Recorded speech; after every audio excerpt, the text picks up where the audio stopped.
À la fin des années 60 du siècle dernier, la Tunisie peinait à venir à bout des séquelles d'une expérience socialiste qui fut douloureuse. En même temps, la santé de son président Habib Bourguiba commençait à battre de l'aile, tandis que s'accentuaient crescendo les voix de l'opposition syndicale et de gauche. C'est dans cette ambiance que débarqua l'étudiant Rached Ghannouchi au terme d'un périple qui l'avait conduit en Syrie et en France, où il s'était imprégné des idées du groupe des frères musulmans Al-Ikhwan al-Muslimun. La Tunisie moderne a été rattachée violemment puis cruellement coupée de son identité et de son processus historique. À Tunis, il fait la rencontre de deux autres étudiants, Ameida El-Naifar et Abdel Fattah Mourou. Ils décidèrent de fonder une organisation confrériste secrète sous le nom de Al-Jama'a al-Islamiyya, groupe islamique. Au Caire, on est allé voir un grand dirigeant qui s'appelle Amr Tlemceni. Rached Ghannouchi, il savait pertinemment que l'idéologie frères musulmans n'était pas suffisamment satisfaisante. Mais il savait aussi que s'il n'avait pas choisi cette tendance, on craignait un vide intellectuel au niveau d'un mouvement qui se présentait au niveau de l'université sans armes. En 1973, Ameida El-Naifar prête allégeance au guide suprême du groupe des frères musulmans en Égypte. Et depuis, la branche tunisienne est affiliée à l'Organisation internationale des frères musulmans de par la pensée, l'organisation et les prises de position.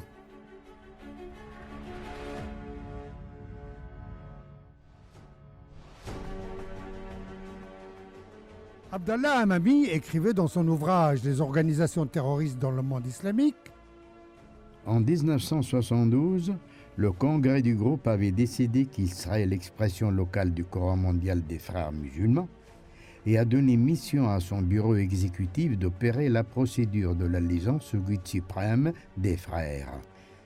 Pour ce faire, une délégation présidée par Hamid El-Naifar est partie à la Mecque où se tenait le congrès international des frères musulmans à l'occasion du pèlerinage de 1973.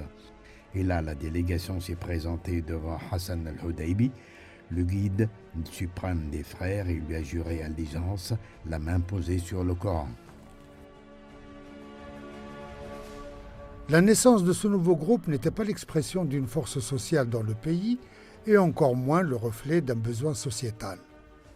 Elle était plutôt une opération d'expansion de l'Organisation des frères musulmans et de leur réseau qui commençait à reprendre souffle au lendemain de la disparition du président Gamal Abdel Nasser.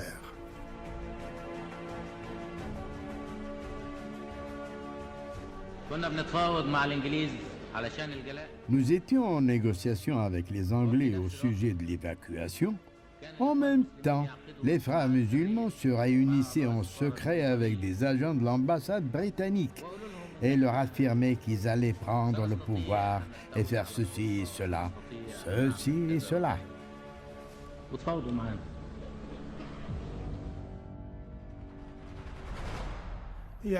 Elle est comme une plante étrangère au terrain, n'exprime pas un besoin sociétal en Tunisie. Elle n'a aucun rapport avec la Tunisie. Toute la différence du mouvement est une littérature des frères musulmans. Quand ils expriment à propos de la Zitouna, ils disent qu'ils représentaient la Zitouna. C'est pur mensonge. La branche des frères musulmans en Tunisie a tissé une structure organisationnelle solide et forte, et ce, sur la base de la duplicité du discours. En public, on est en présence d'une organisation politique réclamant la liberté et la démocratie. En secret, une organisation secrète œuvrant pour le tamkin, l'ancrage, en vue de faire chuter l'État afin de lui substituer un État théocratique. C'est ainsi que cette mouvance s'est acharnée à l'infiltration des centres névralgiques de l'État tunisien, en particulier les appareils sécuritaires de l'armée. Depuis 1978, le groupe a commencé par la création d'une structure sécuritaire et militaire par l'infiltration de l'armée, de la police, des renseignements de la douane, en préparation d'un coup d'État. C'est ce que le groupe tentera en vain quelques années plus tard. Parallèlement à l'action militaire secrète, les groupes estudiantins et jeunes affiliés aux frères musulmans commencèrent à l'orée des années 80 a entraîné les appareils sécuritaires sur le terrain de la violence. Par les manifestations violentes et les actes subversifs quotidiens dans les universités, les écoles et l'occupation des mosquées.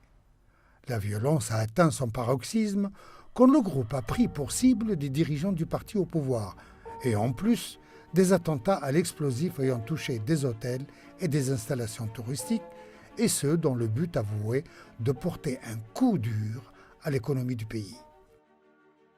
La violence est instruite par le concept de djihad, qui est un concept religieux présent chez tous les musulmans. Celui qui affirme être un musulman tolérant est un pur mensonge. Le musulman est celui qui croit au djihad. C'est quoi le djihad? C'est vraiment ramener les gens à l'islam? Ou vous êtes musulman ou alors vous payez la jizya ou combattu?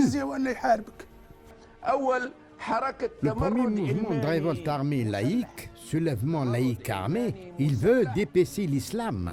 Ils ont dit qu'ils n'adorent plus les idoles. Plusieurs parmi eux priaient. Ils voulaient la prière, mais pas l'aumône légale. Alors les compagnons ont été désarçonnés, à tel point qu'ils dirent: comment peut-on combattre ceux qui croient en l'unité de Dieu et font leur prière?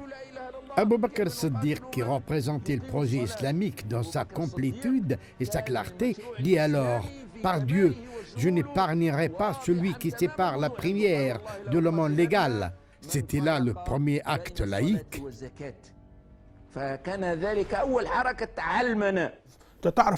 La violence dans la vie politique tunisienne est le propre des frérots. Nous ne le reconnaissons pas avant. Quand vous lisez l'histoire de la Tunisie, malgré les différends entre les factions politiques tunisiennes avant et après l'indépendance, vous ne trouverez pas de traces de violence. La violence comme pratique politique est le propre des frérots. Vous avez face à vous tous les partis politiques. Aucun n'a eu recours à la violence, sauf les frérots. Ils sont les premiers à avoir détenu un doyen d'université, à jeter de l'acide sur le visage des gens, l'incendie de Bchika, la violence dans les rues, et même après leur arrivée au pouvoir, ils n'ont cessé d'utiliser la violence. Le début de l'année 1987 a été marqué par une grave escalade de la guerre entre l'État et l'Organisation des Frères musulmans. Le régime était empêtré dans une crise grave due en partie à la maladie du Bourguiba et aux dissensions et luttes entre ses hommes. Pendant ce temps, les islamistes gagnaient en force dans la rue, où leurs manifestations sont devenues quotidiennes, ce qui a largement éprouvé les appareils sécuritaires du pays. Dans un sursaut décisif, Bourguiba décida d'aller le plus loin possible face au groupe.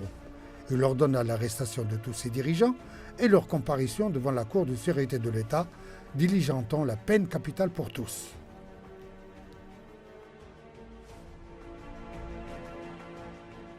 99% de ce que je sais sur la Nada date de ce que j'ai découvert après 91, quand j'ai connu l'exil. Je peux vous assurer que l'Ittijah islami, le mouvement islamique, a infiltré les instances sécuritaires et militaires depuis 1978-1979.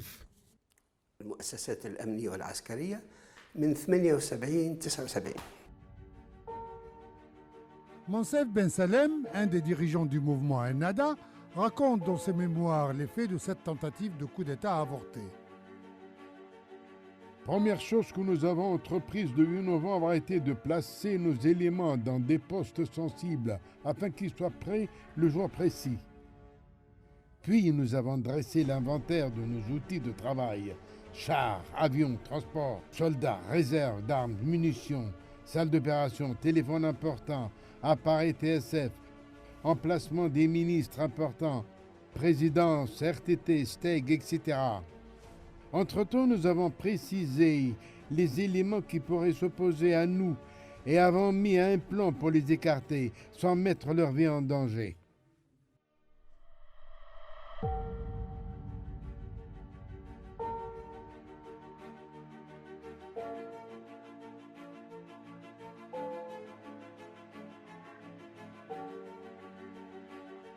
Quand le groupe a compris que l'État a décidé de l'éradiquer, il décida d'aller de l'avant dans son projet de coup d'État.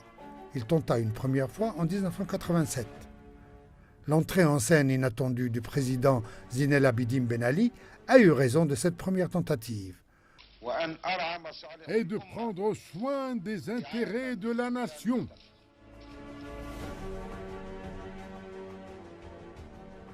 Le groupe revint à la charge en 1991 par son réseau infiltré au sein de l'armée et de la police. Ce fut un fiasco lamentable. Ben Ali a tiré les leçons des faux pas de Bourguiba.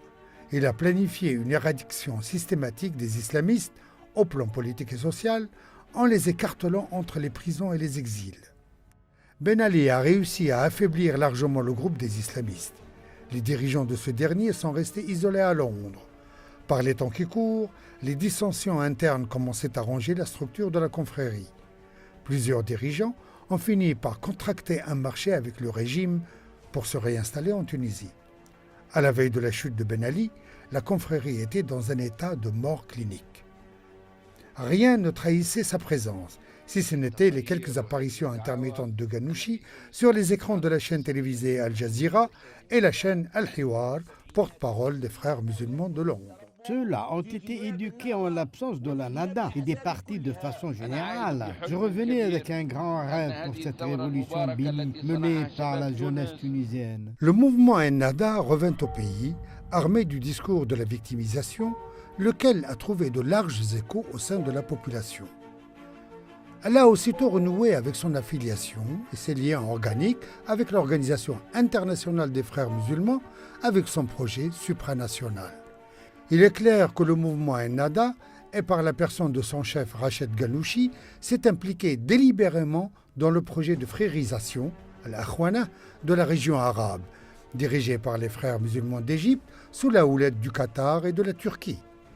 Ils entendaient tirer profit du vide sécuritaire résultant des péripéties du printemps arabe. Durant cette phase, Ghannouchi est devenu le moteur de ce projet, le trait d'union entre la Libye et l'Égypte et les autres pays qui ont connu l'ascension des frères musulmans au pouvoir, et ce, aussi bien par les urnes que par les armes. Ainsi, ils entendaient lier le destin de la Tunisie à celui des frères musulmans, fort en cela de l'appui financier et médiatique du Qatar, ouvrant ainsi le pays à l'expansion de la puissance turque d'Erdogan, encore nostalgique des beaux jours de l'Empire ottoman.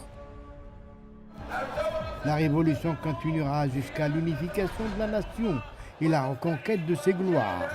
Cette tendance a été confirmée concrètement par l'implication des intégristes d'Ennahda dans la crise syrienne, en accueillant la conférence des Amis de la Syrie, financée par le Qatar, et à laquelle ont participé les chefs des milices armées, lesquels ont été reçus au palais présidentiel par le président provisoire d'alors, Monsef Marzouki. À l'issue de cette rencontre, les jeunes Tunisiens se sont mis à affluer par milliers en Syrie, sous l'œil complaisant des services de sécurité pendant le mandat d'Ennahda au pouvoir, pour rejoindre les rangs des groupes terroristes opérant sur le territoire syrien. Ainsi, la Tunisie est devenue le plus grand exportateur de terroristes dans le monde. Rached Ghannouchi n'a pas rébuté à rencontrer les chefs des groupes armés en Syrie, auxquels il a promis le soutien. Ghannouchi, profitant du pouvoir, sillonnait la région d'Est en Ouest pour promouvoir le projet de sa confrérie mère en Égypte, d'assurer les liens et la coordination entre les dirigeants des mouvements intégristes en Afrique du Nord dans le cadre de ce projet.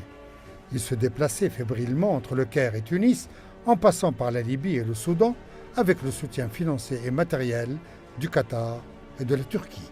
Sur le plan interne, et depuis qu'il a gagné les élections d'octobre 2011, le mouvement Ennahda a entamé la mise en œuvre de sa politique du Temkin, l'ancrage, visant à envahir toutes les institutions de l'État. Dès le premier jour de sa prise au pouvoir, Ennahda s'est fixé comme objectif de soumettre l'institution sécuritaire comme pour régler les comptes d'une longue période de confrontation avec elle.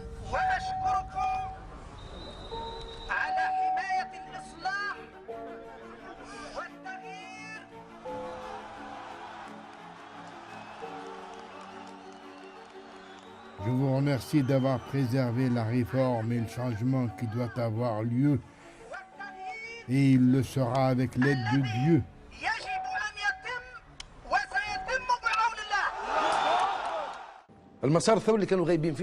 Ils étaient absents pendant le processus révolutionnaire.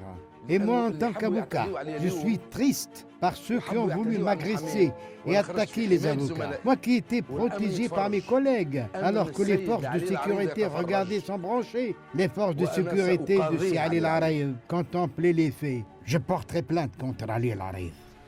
Ennahda a démis par dizaines les dirigeants de l'institution sécuritaire en les remplaçant par des personnes qui lui étaient acquises, en dépit de leur piètre expérience. Cette démarche a vite eu pour corollaire une grave dégénérescence de la situation sécuritaire dans le pays sous le pouvoir des islamistes. Les autres institutions n'étaient pas épargnées par la hargne du Temkin. Ainsi, Ennahda a fondé un syndicat parallèle dont elle entendait affaiblir l'historique Union générale tunisienne du travail. Elle a également fondé un syndicat parallèle pour les journalistes afin de soumettre les médias du pays à son joug. Ce n'est pas le souci de l'Ennahda. La télé aujourd'hui ne représente pas la révolution. L'échec répété, l'échec qui mène à la ruine de l'État, c'est ce qui est voulu. Ce qui est advenu du temps de la Troïka, c'est que l'Ennahda s'est attachée directement au Temkin, l'ancrage. En arrivant au pouvoir, l'Ennahda a cru posséder l'État, qu'elle allait islamiser, point barre, particulièrement avec la présence du pouvoir islamiste en Égypte. Souvenez-vous de Lotfi Zitoun dire « Nous ne sommes pas seuls, l'Égypte est avec nous ». Et ceci à l'occasion des manifs et sit-ins de l'opposition tunisienne. En arrivant au pouvoir, Ennahda a cru dès le départ qu'elle détient tous les rênes du pouvoir, qu'elle ne lâchera que 50 ans plus tard. Eux-mêmes déclaraient cela au début. Parallèlement à son action sur les institutions de l'État, Ennahda s'est acharnée à mettre en exécution son plan d'islamisation forcée de l'État et de la société. Son arme, une vision restrictive, réductrice et partisane de l'islam. Dans le cadre de cette même vision, les intégristes se sont employés à soumettre les instances religieuses officielles du pays, comme celle de la fatwa, jurisprudence islamique, le ministère des Affaires religieuses, les mosquées et la zitouna. Dans son effort d'islamiser la société de force, Ennahda a importé les prédicateurs les plus obscurantistes des pays du Moyen-Orient. Elle a légalisé le parti At-Tahrir, d'obédience wahhabite, lequel ne reconnaît pas l'État. Elle a même laissé libre cours au groupe d'Ansar el-Sharia qui a mené librement son action de prédication et de recrutement et a tenu plusieurs meetings. Bref, la politique adoptée par le mouvement islamiste issu des frères musulmans était à l'image d'une bombe à retardement qu'un rien suffit comme détonateur à tout moment. Cette politique a conduit à l'émergence des mouvements religieux violents au moment où le pays a été livré à une kyrielle de dissensions et de divisions jusque-là inédites. La polarisation politique a atteint des proportions catastrophiques. Le pays, pris dans cette tourmente, n'a pas tardé à entrer dans un tourbillon de violence qui gagnait en gravité de jour en jour. Ce tourbillon violent a été déclenché par la sortie sur l'espace public des groupes salafistes alliés à Ennahda. Leur cible n'était autre que les intellectuels et la société civile. Les intellectuels, les journalistes, les salles de spectacle, les chaînes de télévision. Il y a eu aussi l'occupation des universités, l'agression du personnel universitaire. Cette période a également connu l'émergence de ce qu'on a appelé les Ligues de protection de la Révolution, une milice alliée au mouvement Ennahda, spécialisée dans l'organisation d'agressions physiques contre les opposants au mouvement des frères musulmans et la perturbation et la casse de leurs réunions et la vandalisation de leurs sièges. La montée en puissance de ces milices a atteint un point où leur branche a tué et lynché dans les rues et les représentants du mouvement Nida Tounes à Tataouine, Lotfi Nagued, en octobre 2012.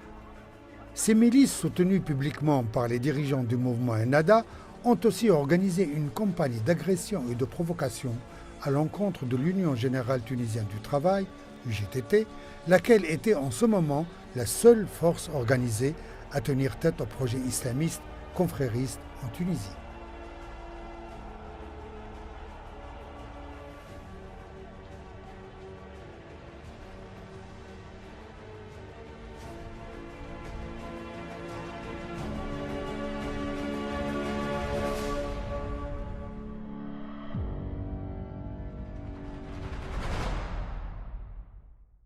Ce qui altère l'image de la Tunisie à l'étranger, c'est le mouvement Ennahda, dont les membres couvrent les groupes extrémistes qui veulent imposer aux Tunisiens un mode de vie étrange. Ils veulent leur imposer la violence, l'exclusion, l'apostasie. Ils veulent nous changer notre mode de vie. Contredis-moi, je te respecte. Je respecte tout le monde, les salue et les embrasse. Mais Chokri Belaïd, je ne ferai pas ça avec lui et ses semblables. Le tourbillon de la violence tous azimuts se poursuit avec le soutien financier et médiatique du Qatar et de la Turquie à continuer sur sa lancée, jusqu'au jour où la Tunisie se réveilla sur la nouvelle de l'assassinat par balle du militant de gauche Chokri Belaïd devant sa maison. Malgré le séisme provoqué par cet assassinat, le mouvement Ennahda a procédé à la redistribution des cartes. En même temps, la violence a gagné en ampleur en prenant pour cible cette fois les forces de sécurité et de l'armée déployées dans les montagnes et sur les frontières du pays. À la lumière des événements survenus en Égypte, l'opposition tunisienne a entamé l'organisation de ses rangs. La chute du pouvoir des frères musulmans en Égypte a eu l'effet d'un véritable séisme au sein des dirigeants du mouvement Ennahda au pouvoir. Néanmoins, la violence n'a pas connu des répits dans le pays. Le 25 juillet 2013, au matin, le pays se réveille à nouveau sur un second assassinat politique, identique de par ses modalités pratiques à celui de Chokri Belaïd. C'est celui de l'opposant nationalitaire Mohamed Brahmi. Ce crime a précipité le départ d'Ennahda du pouvoir provisoirement, un départ que la Tunisie a payé cher dans le sang. Le pays a besoin aujourd'hui d'un gouvernement de coalition composé des partis les plus larges et les plus compétents. À peine sorti du pouvoir, le mouvement Ennahda n'a pas tardé à y revenir en annonçant s'être des partis de l'islam politique, en embrassant désormais l'islam démocratique. Rached Ghannouchi annonça en grande pompe, au cours du 10e congrès de son mouvement, la séparation entre la prédication et la politique. C'était il y a 2 ans. Cependant, et jusqu'à ce jour, aucun document officiel n'est venu consacrer ou éclaircir cette nouvelle orientation. Aucune évocation des erreurs du passé, ni la confusion délibérée entre religion et politique au sein d'un même parti. Un mouvement politique âgé de 40 ou 45 ans avec les mêmes directions intellectuelles et politiques ne peut pas se transformer d'un mouvement d'apostasie, d'exil ou d'un groupe épargné de gêne à un mouvement islamique, puis à un mouvement de tendance islamique, puis au mouvement Ennahda. L'autocritique se fait à partir de la reconnaissance du passé, le regret de ce qui est advenu et la mise à l'écart des responsables de tout ceci, puis à une nouvelle direction avec de nouveaux programmes et de nouvelles têtes. Ennahda n'a pas connu ce mouvement. Nous, le parti du mouvement Ennahda, ne sommes pas un parti doctrinal. Nous sommes un parti civil, parti démocratique. Nous avons tenu un congrès et avons déclaré ceci. Ces révisions dont parle Ennahda ne paraissent ni sérieuses ni profondes. Elles s'apparentent plutôt à une simple manœuvre tactique visant à s'adapter à un équilibre des forces nouveau, lequel ne lui était pas favorable suite à sa défaite électorale de 2014, à la chute en cascade du projet des frères musulmans en Égypte, en Libye, en Syrie et au Yémen. Sans parler de la léthargie qui a frappé les alliés qataris et turcs sur la scène régionale et internationale. C'est qu'en 2013, plusieurs eaux ont coulé, acculant Ennahda à une série d'acrobaties dédiées à lui éviter la fin des frères musulmans en Égypte.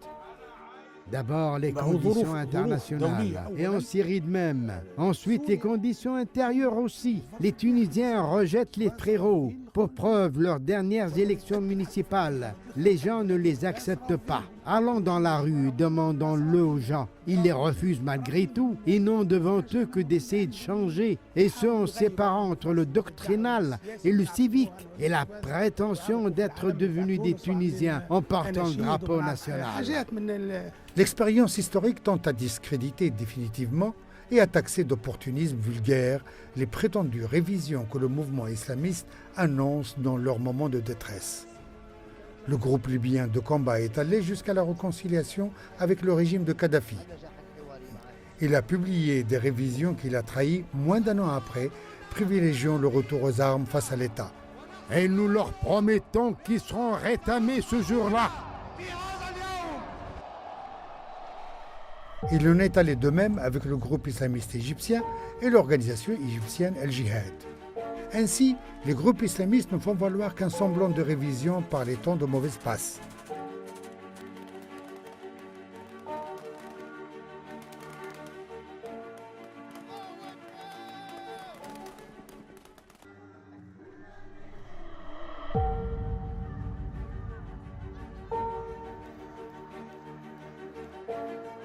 Dès qu'ils sont au pouvoir, ils ne tardent pas à s'affranchir de toutes leurs prétendues révisions. Mais réussiront-ils avec un peuple bon vivant ?